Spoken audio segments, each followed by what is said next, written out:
Nah, kemudian ayat yang berikutnya adalah alladzina yunfikuna amwalahum fi sabilillahi tsumma la yutbi'una ma anfaqu mannaw wala ada. Ini penegasan, ya. Penegasan bahwa orang-orang yang menafkahkan hartanya di jalan Allah, kemudian mereka tidak mengiringi apa yang dinafkahkannya itu dengan menyebut-nyebut pemberiannya dan dengan tidak menyakiti perasaan si penerima. Ini menjadi ciri-ciri orang-orang yang bertakwa. Ini ayatnya bisa dilihat ayat sebelumnya, Pak. Al-Baqarah ayat 262 atau sebelumnya Al-Baqarah ayat 261. Kemudian hadis yang pertama, hadis yang dirahmati Allah berkenaan dengan hal ini dari Abi Dzar an Nabi sallallahu alaihi wasallam qala salasatun la yukallimuhumullahu yaumal qiyamah wa la yanzuru ilaihim wala yuzakkihim walahum adzabun alim. Ada tiga perkara, tiga golongan, tiga manusia yang Allah tidak akan berbicara dan tidak akan memperhatikan, tidak peduli kepada tiga golongan tersebut. Pertama adalah kemudian wala yuzakkihim, dan Allah tidak akan mensucikan mereka, ya. Walahum adzabun alim, dan bagi mereka adalah siksa yang pedih. Kemudian Rasulullah SAW mengatakannya, qala faqaraha Rasulullah sallallahu alaihi wasallam thalatha mirrar, 3 kali, beliau sampai 3 kali mengulang-ulangnya di hadapan para sahabat. Qala Abu Dzar khabu wa khasiru manhum ya Rasulullah, qala al musbil wal mannan wal munfik sil'atahu bil halifil kadhib. Pertama adalah orang yang tidak akan oleh Allah dilihat, tidak akan dipedulikan oleh Allah, dicuekin oleh Allah, kemudian dia tidak akan disucikan oleh Allah di hari kiamat. Yang pertama adalah al-musbil. Musbil seringkali diartikan adalah orang yang isbal. Isbal itu adalah orang yang menjulurkan, menghuraikan kain sarungnya atau celananya melebihi mata kaki, tetapi juga ditafsirkan oleh para ulama dengan lil khuyala, karena sombong, ya. Jadi ini ada perbedaan pandangan dengan ustadz-ustadz Salafi Wahabi misalkan, ya. Ustadz Salafi Wahabi, mereka diantaranya ada Dr. Khalid Basalama, Ustadz Firanda, Ustadz Syafiq Riza Basalama, itu kan Salafi Wahabi, ya. Perhatikan nih, kalau kita harus tahu, ya, kalau kita mendengarkan ceramah dari YouTube, mendengarkan ini, maka harus balance, kita seimbangkan, dengarkan juga dari ceramah-ceramah dari Ahlus Sunnah wal Jamaah, ya, biar ilmu kita itu tidak hanya satu pemahaman lalu kita kemudian menyimpulkan dan menyalahkan yang lain. Karena menurut beliau yang tadi saya sebutkan, ustaz-ustaz tadi, memanjangkan atau melebihi kain, melebihi mata kaki itu haram. Kalau sombong lebih haram lagi. Tetapi kebanyakan Ahlus Sunnah wal Jamaah, Ustaz Abdul Somad, kemudian juga Ustaz Adi Hidayat, Ustaz Kiai Haji Idrus Romli misalkan, atau Gus Bahauddin Salim, Gus Baha, beliau lebih kepada penafsiran jika lil khuyala. Jadi ilat hukum di zaman pada masa itunya adalah dia menjulurkan atau memanjangkan kainnya itu karena ada kesombongan. Mungkin ada masa pada waktu itu orang-orang yang menggunakan kain seperti itu, dia ingin menampakkan ada strata sosial yang berbeda di hadapan masyarakat yang lain. Jadi orang yang strata sosialnya tinggi, strata sosialnya misalkan lebih hebat dibandingkan masyarakat yang lain, lalu dia memperlihatkan dengan kainnya yang panjang tadi, lalu di situ ada khuyala, ada kesombongan. Dan ini selaras dengan apa yang ditegaskan oleh Imam Muslim dan ditafsirkan oleh Imam An-Nawawi, al-musbil izarah, yakni al-musbila izarahu wa thawbahu asfala minal ka'bain lil khuyala, karena kesombongan. Tetapi mungkin Bapak pernah mendengar ada ustadz yang lain, di antaranya yang saya sebutkan tadi, Ustadz Khalid Basalama, Ustadz Riza Syafiq Basalama, Ustadz Firanda, dan ustadz yang lain-lainnya. Secara umum ada hal-hal yang sesuai dengan kita ambil, ya, dan kita bisa amalkan, tetapi ada perbedaan-perbedaan dengan kebanyakan Ahlus Sunnah wal Jamaah. Maka beliau itu lebih kepada dasarnya adalah Salafi Wahabi, ya. Itu Salafi Wahabi atau Wahabi yang disebut sekarang dirubah dengan istilahnya itu Salafi Wahabi. Menurut siapa? Itu menurut Ustadz Abdul Somad, menurut Kiai Haji Idrus Romli yang menjadi singanya Aswaja. Kalau dia debat itu, kita lihat di YouTube itu ya, kalau Kiai Haji Idrus Romli itu kalau debat dengan mereka detail sekali ya, dia membuat rujukan, mengambil rujukan, kemudian berpendapat itu detail sekali. Tapi bagi kita, sikap kita sebagai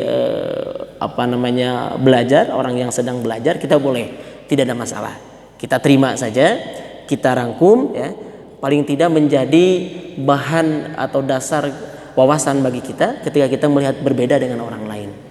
Jadi tidak juga kita ini salah, enggak juga. Kita pahami aja dulu semua, lalu kita rangkum di situ. Nah, kemudian yang kedua yang tidak akan atau yang dicuekin oleh Allah itu al-manan ya. Al-manan itu siapa? Orang yang mengungkit-ungkit pemberian. Dia sudah memberi, dia sudah membantu, lalu dia mengungkit apa yang sudah dia berikan. Itu pun sama. Oleh Allah tidak akan diajak bicara, atau dalam artian lain itu dicuekin ya. Kemudian tidak akan dibersihkan, disucikan di yaumul qiyamah. Lalu yang ketiga adalah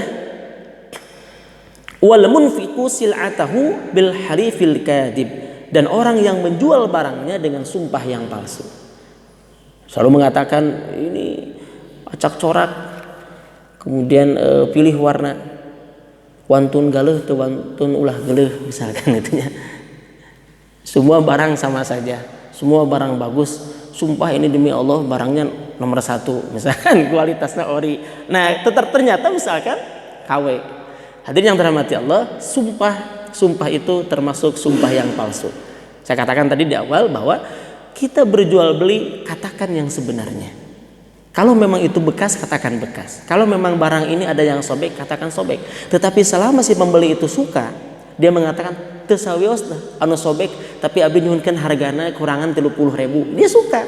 Enggak apa-apa, nanti oleh saya dijahit. Tapi harganya berbeda dengan harga yang tidak sobek. Itu boleh, tidak masalah. Atau makanan misalkan ya. Makanan yang tidak ada goresan, makanan yang dipotong-potong misalkan, kemudian dia sempurna, penampilannya bagus, harganya normal. Tapi yang ada misalkan tidak sempurna garis-garisannya, maka dijual harganya kiloan misalkan. Itu kan banyak jualan-jualan kayak ada coklat dari pabrik yang ada gagal dalam patah misalkan. Itu kan suka ada dijual kiloan. Itu kan lebih murah daripada satuan yang sudah dibungkus.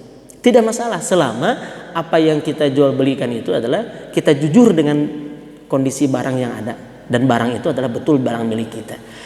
Hadirin yang dirahmati Allah, maka selain itu maka termasuk orang yang tidak akan ditanya oleh Allah di hari kiamat. Mudah-mudahan itu bukan kita. Mudah-mudahan bukan kita. Kita adalah orang-orang yang tidak isbal dengan khuyala, tetapi secara pribadi meskipun seandainya isbal ya, tidak karena sombong. Kalau saya pribadi sangat tidak nyaman menggunakan celana misalkan sampai panjang gitu kan. Makanya kalau saya itu rata-rata dipotong sampai mata kaki, atau maksimal itu di bawah mata kaki sedikit ya. Karena secara pribadi pun tidak nyaman meskipun dikembalikan kepada perasaan masing-masing yang menggunakan. Namun meskipun kalau sombong, yang tidak boleh itu kalau sombong, tetapi kita juga merasa atau bisa menilai apa yang kita pakai kalau memang sampai digusur, sampai kepanjangan, dan itu merasa tidak nyaman dan tidak pantas, ya kita potong saja lah. Jangan sampai nanti kita berdebat, ada orang lain mengatakan misalkan, wah Ustadz juga khuyala, atau bukan khuyala, Ustadz juga isbal. Lihat kain celananya ataupun sarungnya sampai di bawah mata kaki misalkan, sampai digusur begitu, wah itu nggak benar itu ustadznya. Lalu kita mengatakan, ya itu kan kalau sombong, saya kan tidak bermaksud sombong. Ya saya kira juga kita mengambil jalan tengah. Dalam bahasa usul fikih disebut kharijun minal khilaf. Dalam istilah fikih itu kharijun minal khilaf. Kita ingin keluar dari perbedaan pandangan, maka kita mencari jalan yang tengah. Meskipun kita berpandangan bahwa haram itu kalau sombong, ya udah kita pakai jalan yang aman sajalah. Meskipun kita tidak sombong, tetapi untuk menghindari fitnah yang dari orang lain, ya kita potong sajalah. Kalau sampai kita beli celana apa adanya kita pakai, kan suka lebih panjang kan celana yang kita beli kan beda dengan yang kita jahit gitu kan, ya udah kita potong saja. Ini ada istilah-istilah khorijun minal hilaf itu dari dalam hukum itu Pak, bagian daripada bagaimana kita tidak menimbulkan percanggahan di antara umat. Contoh misalkan, saya sudah sampaikan beberapa bulan yang lalu bahwa sepakat mayoritas ulama satu rakaat itu kebagian ruku. Bahkan di Arab Saudi itu mereka juga banyak yang tidak memahami mungkin hukum itu. Mereka suka lari-lari Pak. Kalau di masjid misalkan imamnya sudah baca surat ya, bukan di Masjid Haram, bukan di masjid luar Masjid Haram seperti di Jeddah gitu, itu ada orang Arab tuh lari-lari ingin kebagian ruku dengan imam supaya kebagian satu rakaat. Ya tetapi juga jangan seperti itu. Artinya kalau kita misalkan sudah masuk ke dalam masjid lalu imam itu sudah agak lama ruku, kita ragu, takut kita baru takbir imam sudah cengkat deui gitu nya.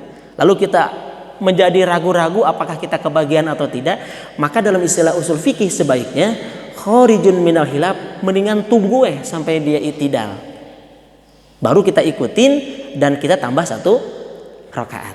Itu lebih menenangkan. Itu namanya dalam istilah usul fikih khorijun anil hilaf.